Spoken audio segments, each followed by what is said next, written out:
Friends எல்லோருக்குமே வணக்கம். இந்த வருஷம் வெயில் சீக்கிரமே ஆரம்பிச்சிருக்கு. வெயிலோட தாக்கம் ரொம்ப அதிகமாகவும் இருக்குது. இந்த வெயில் நேரத்தில் தான் நம்ம செடிகளை ரொம்ப பூச்சிகள் வந்து தாக்கும். வெயிலை தாக்கு பிடிக்காமல் செடிகளும் ரொம்ப சோர்வடைஞ்சிருக்கும்.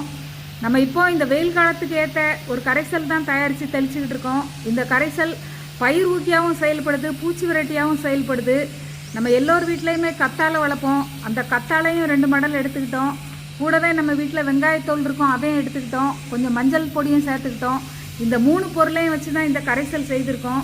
கற்றாழைக்கு பூஞ்சைகளையும் பாக்டீரியாக்களையும் வைரஸையும் எதிர்க்கிற ஆற்றல் இருக்கிறதுனால இந்த கரைசலை மண்ணுக்கு கொடுக்கறதுனால வேர் சம்பந்தமாக எந்த பிரச்சனைகளும் நம்ம செடிகளுக்கு வராது. கூடவே கற்றாழையில் நிறைய சத்துக்கள் இருக்குது. அந்த சத்துக்களையும் எடுத்துக்கிட்டு செடிகள் வெயில் நேரத்துலையும் செழிப்பாக வளர முடியும். பூச்செடிகள், பழச்செடிகள், காய்கறி செடிகள் எல்லா செடிகளுக்குமே இந்த கரைசலை மண்ணுக்கு கொடுத்து விடலாம்.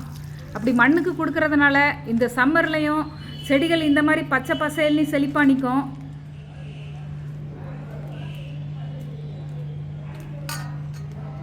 இந்த கரைசல் தயாரிக்கிறதுக்காக நம்ம கார்டனில் இருக்கிற கத்தாழை செடியிலேருந்தே 2 மடல் கட் பண்ணி எடுத்துக்கலாம். நர்சரிகளில் கூட கத்தாழை நாற்றுகள் விற்கிறாங்க. அதை வாங்கிட்டு வந்து அகலமான தொட்டிகளில் நடவு பண்ணி வளர்க்கும்போது நிறைய பக்க கண்கள் விட்டு இந்த கத்தாழை செடியும் நல்லா செழிப்பாக வளரும். நமக்கு தேவைப்படுற நேரத்தில் இந்த மாதிரி கட் பண்ணி எடுத்து கரைசல் தயாரித்து செடிகளுக்கு கொடுக்கலாம். இந்த கத்தாழை மடலுக்கு தோலெல்லாம் எடுக்காமல் அப்படியே சின்ன சின்ன பீசஸாக கட் பண்ணிக்கலாம். கத்தாழையில் சாலிசிலிக் ஆசிட்னு ஒரு அமிலம் இருக்குது. அந்த அமிலம் பூச்சிகளுக்கும் நோய் கிருமிகளுக்கும் எதிராக செயல்படுது. அடுத்ததாக இந்த கத்தாழையில் என்னென்ன சத்துக்கள் இருக்குன்னு பார்க்கலாம். Potassium, calcium, magnesium, copper, zinc, selenium, நிறைய விட்டமின்ஸ் உட்பட செடிகளுக்கு தேவையான 75 விதமான சத்துக்கள் இருக்கிறதா சொல்லப்படுது. இப்போ கத்தாழையை இந்த மாதிரி சின்ன சின்ன பீசஸாக கட் பண்ணி எடுத்து வச்சுருக்குறோம். இதை தண்ணியில் போடும்போது இதில் உள்ள சத்துக்கள் எல்லாமே தண்ணியில் இறங்கிரும். கத்தாழையை பல விதமாக பூச்சி விரட்டியாகவும் உரமாகவும் தயாரித்து நம்ம செடிகளுக்கு கொடுக்கலாம். அடுத்தது மஞ்சள் தூள் எடுத்து வச்சுருக்கோம். மஞ்சள் தூள் ஒரு சிறந்த கிருமி நாசினி நமக்கு தெரியும். இது பூச்சிகளையும் விரட்டும். அடுத்ததாக வெங்காயத்தோல் எடுத்து வச்சுருக்கோம். வெங்காயத்தோலில் நிறைய மைக்ரோ நியூட்ரியன்ஸ் இருக்குது. குறிப்பாக அதில் இருக்கிற சல்ஃபர் பூச்சிகளை அழிக்கிற ஆற்றல் உடையது. அதுக்காக தான் நம்ம வெங்காயத்தோல் எடுத்திருக்கோம். அடுத்ததாக நம்ம 2 லிட்டர் தண்ணி எடுத்து வச்சுருக்கோம். இப்போ நம்ம எடுத்து வச்சுருக்கிற பொருள் எல்லாத்தையுமே தண்ணியில் போட்டு ஊற வச்சிடலாம். நான் இங்கே இந்த அளவுக்கு வெங்காயத்தோல் சேர்த்துருக்கிறேன். நீங்கள் இன்னும் கொஞ்சம் கூட வெங்காயத்தோல் சேர்த்துக்கலாம். ஆனால் செடிக்கு பயன்படுத்தும் போது தண்ணி கொஞ்சம் அதிகமாக சேர்க்கணும். இப்போ நம்ம மஞ்சள் தூள் 2 டீஸ்பூன் சேர்த்துக்கலாம். இந்த அளவுக்கு நம்ம சேர்த்துக்கிடுறோம். அடுத்ததாக இந்த கத்தாழையை நம்ம சேர்த்துக்கலாம். கத்தாழை உங்கள் வீட்டில் நிறைய இருந்ததுன்னா அடிக்கடி செடிகளுக்கு பயன்படுத்துங்க. அப்படி பயன்படுத்தும் போது இந்த கத்தாழை வாசனைக்கு சாறு உறிஞ்சிற பூச்சிகள்லாம் வந்து நம்ம செடி பக்கத்தில் வராதுன்னு சொல்கிறாங்க. குறிப்பாக இந்த அவரை செடிலாம் வளர்த்தோம்னா அஸ்வினி பூச்சி கண்டிப்பாக வரும். அவரை செடிகளுக்கெலாம் இது தெளிக்கும் போது அந்த அஸ்வினி பூச்சி முதல்ல வராது.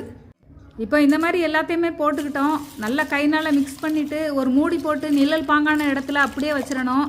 அதுக்கு ஊறுறதுக்கு டைம் கொடுக்குறப்ப தான் இந்த பொருட்களில் உள்ள சத்துக்கள் எல்லாமே தண்ணியில் இறங்கும்.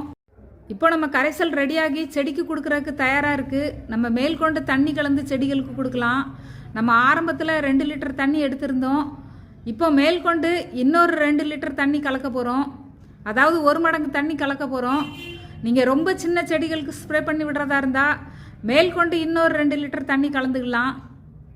இயற்கை கரைசல்களுக்குன்னு பெருசாக அளவுகள்லாம் கிடையாது.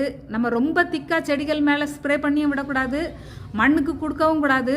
அதை மட்டும் நம்ம கவனிச்சுக்கிடணும். நம்ம ஸ்ப்ரே பண்ணி விடுறதுனால ஒரு ஃபில்டர் வச்சு நல்லா ஃபில்டர் பண்ணிக்கலாம்.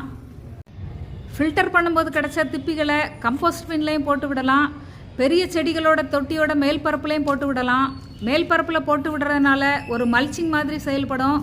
வெயில் தாக்கத்திலிருந்து செடி பாதுகாப்பாகவும் இருக்கும்.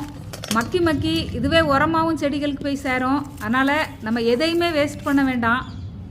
இந்த கரைசலை பூச்செடிகள், பழச்செடிகள், காய்கறி செடிகள் எல்லாத்துக்குமே ஸ்ப்ரே பண்ணி விடலாம். மண்ணுக்கும் ஊற்றலாம். ரோஜா செடிகளுக்கெல்லாம் இந்த கரைசலை தெளிக்கும் போது வெயிலை தாங்கி நல்ல செழிப்பாக நிற்கும். நான் இதுக்கு முன்னாடி பல முறை நம்ம கார்டனில் இந்த கரைசல் பயன்படுத்தியிருக்கேன். நம்ம செடிகளுக்கு ஒரு நல்ல வித்தியாசம் தெரியும். இந்த வீடியோ உங்களுக்கு ரொம்ப பிடிச்சிருக்கோன்னு நினைக்கிறேன். பயனளிக்கும் விதத்தில் அமைஞ்சிருக்கோன்னு நான் நம்புகிறேன். நீங்களும் அப்படி நினச்சிங்கன்னா நம்ம சேனலை சப்ஸ்கிரைப் பண்ணுங்கள். உங்கள் நண்பர்களுக்கெல்லாம் ஷேர் பண்ணுங்கள். மறக்காமல் உங்கள் கருத்துக்களையும் கமெண்ட் செக்ஷனில் பதிவு பண்ணுங்கள். நன்றி, வணக்கம்.